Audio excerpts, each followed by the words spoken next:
الله يا الله. Bismillahirrahmanirrahim. Assalamualaikum warahmatullahi wabarakatuh.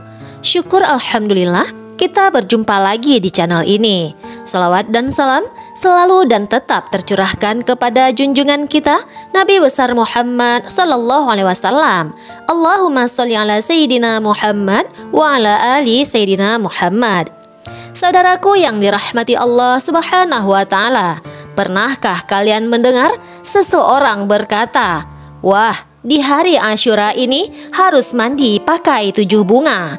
Atau katanya kalau menikah di hari Asyura akan bahagia selamanya. Atau bahkan siapa yang lahir di hari Asyura pasti jadi orang suci. Stop, tunggu dulu.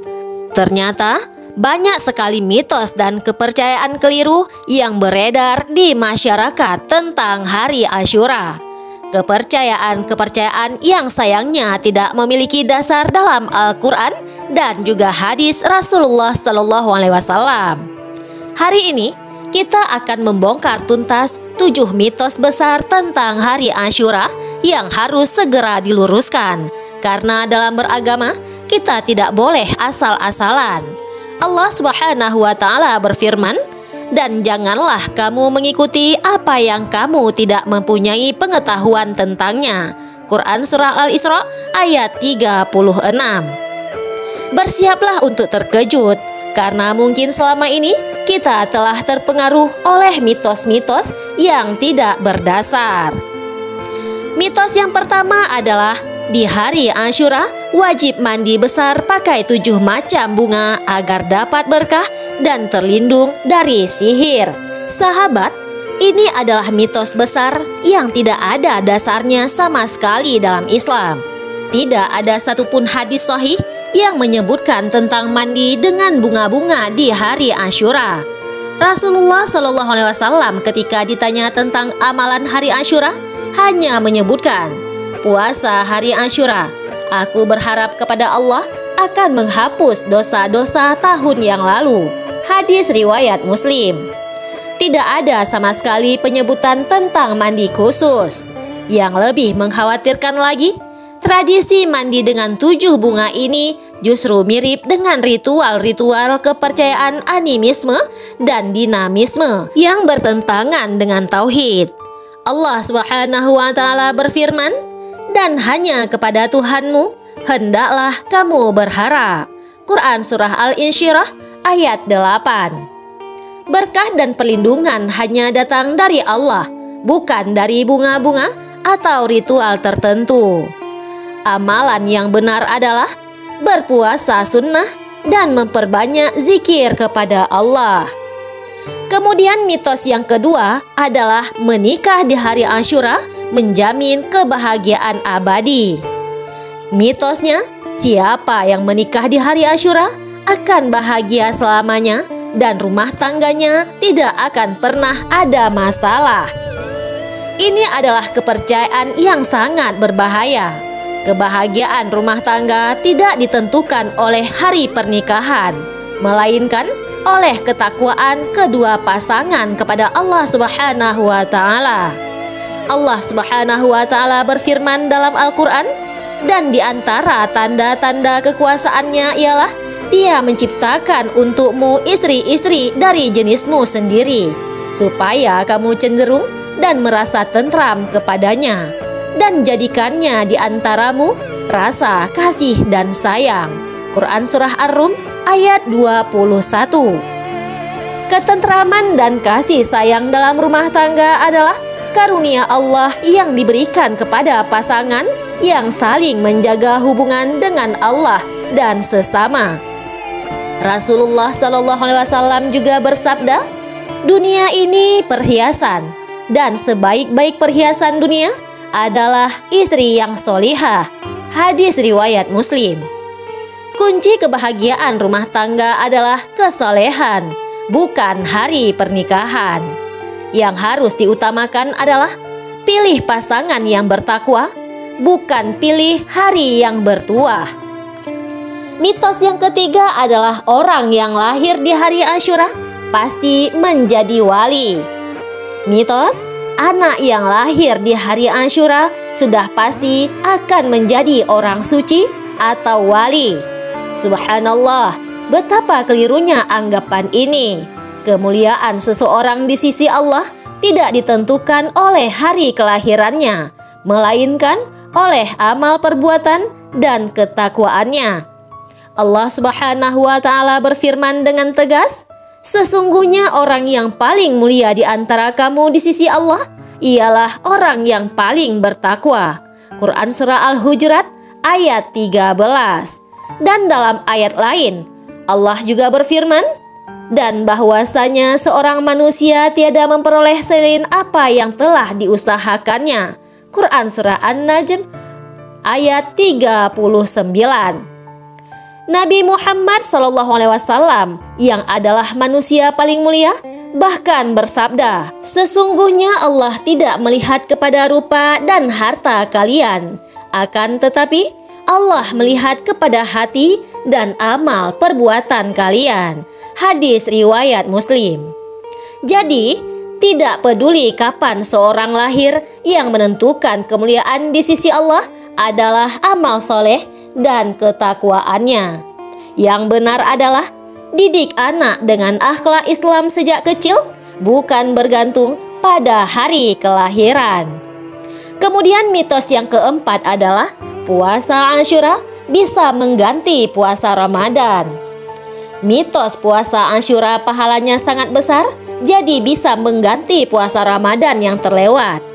Ini adalah kesalahan pemahaman yang fatal. Puasa Ramadan adalah rukun Islam yang wajib, sementara puasa Asyura adalah sunnah. Yang sunnah tidak bisa menggantikan yang wajib. Allah Subhanahu wa Ta'ala berfirman, "Hai orang-orang yang beriman, diwajibkan atas kamu berpuasa sebagaimana diwajibkan atas orang-orang sebelum kamu, agar kamu bertakwa." Quran Surah Al-Baqarah ayat 183. Kewajiban puasa Ramadan tidak bisa digantikan dengan puasa sunnah apapun, termasuk puasa Asyura. Rasulullah SAW memang bersabda tentang keutamaan puasa Asyura. "Puasa hari Asyura, aku berharap kepada Allah akan menghapus dosa-dosa tahun yang lalu." Hadis riwayat Muslim. Tetapi ini adalah tambahan pahala, bukan pengganti kewajiban. Yang benar adalah qadha atau ganti puasa Ramadan harus dengan puasa Ramadan juga. Puasa sunnah adalah bonus tambahan. Kemudian mitos yang kelima di hari Asyura adalah di hari Asyura semua doa pasti dikabulkan. Mitosnya, apapun yang kita minta di hari Asyura pasti dikabulkan Allah. Bahkan doa untuk hal-hal duniawi sekalipun. Ini adalah pemahaman yang keliru dan berbahaya. Tidak ada jaminan mutlak bahwa semua doa di hari tertentu pasti dikabulkan. Allah Subhanahu wa Ta'ala Maha Bijaksana dalam mengabulkan doa hambanya. Allah Subhanahu wa Ta'ala berfirman, "Dan apabila hamba-hambaku bertanya kepadamu tentang aku, maka jawablah bahwasanya aku adalah dekat. Aku mengabulkan permohonan orang yang berdoa apabila ia memohon kepadaku.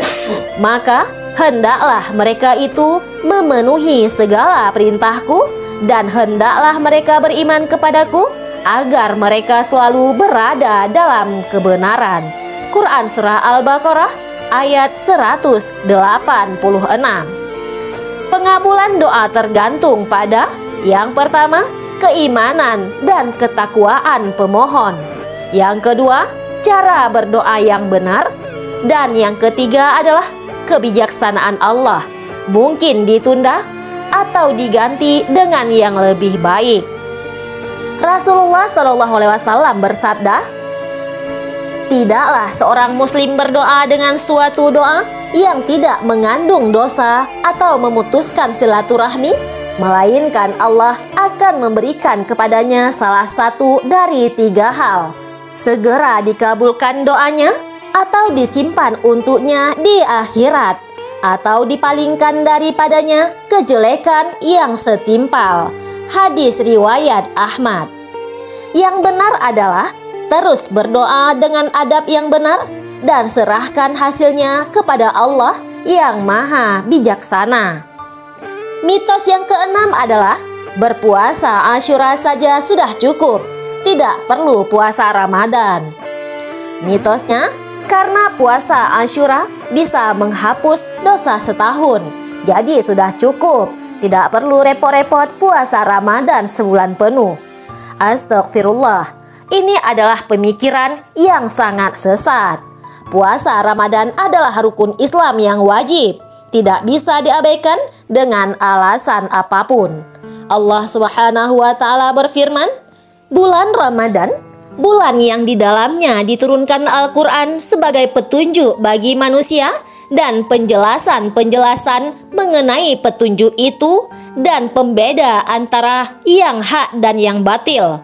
Karena itu, barang siapa di antara kamu hadir di negeri tempat tinggalnya di bulan itu, maka hendaklah ia berpuasa pada bulan itu. Quran Surah Al-Baqarah ayat 185. Rasulullah Shallallahu Alaihi Wasallam bersabda, Islam dibangun di atas 5 perkara.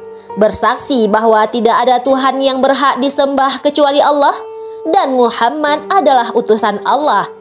Mendirikan sholat, menunaikan zakat, berpuasa di bulan Ramadan, dan berhaji ke Baitullah bagi yang mampu. Hadis riwayat Bukhari dan Muslim.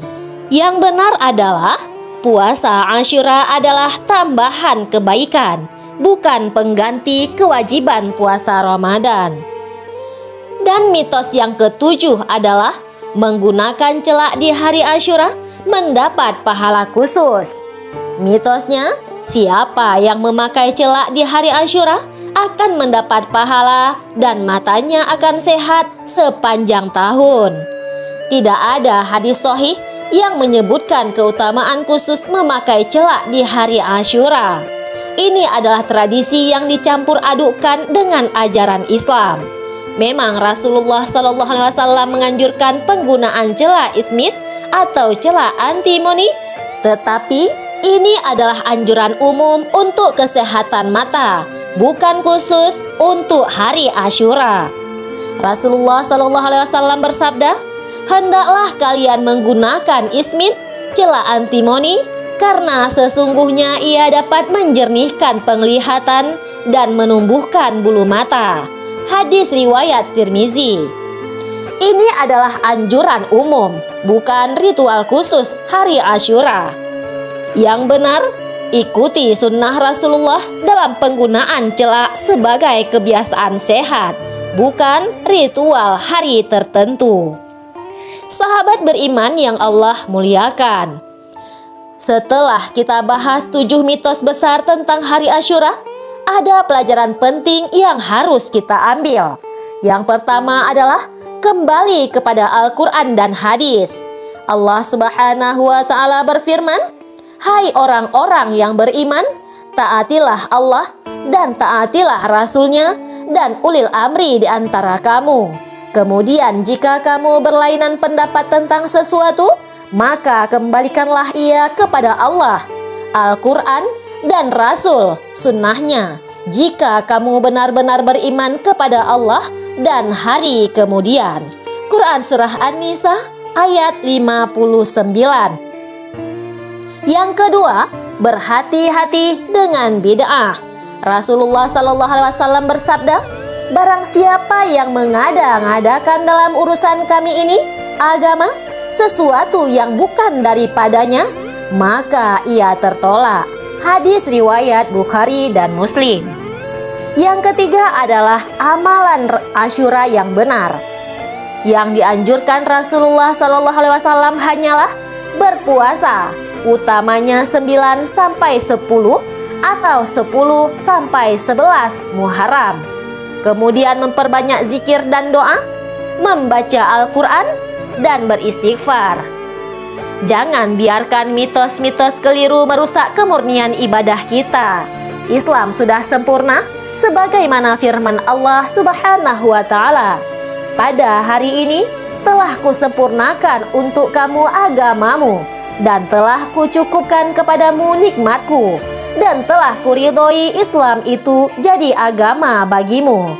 Quran Surah Al-Maidah ayat 3. Mari kita beragama dengan benar berdasarkan Al-Quran dan hadis sahih. Jauhkan diri dari mitos dan tahayul yang tidak berdasar. Semoga Allah memberikan kita hidayah untuk selalu berada di jalan yang benar. Amin ya rabbal alamin. Wallahu a'lam bishawab. Wassalamualaikum warahmatullahi wabarakatuh.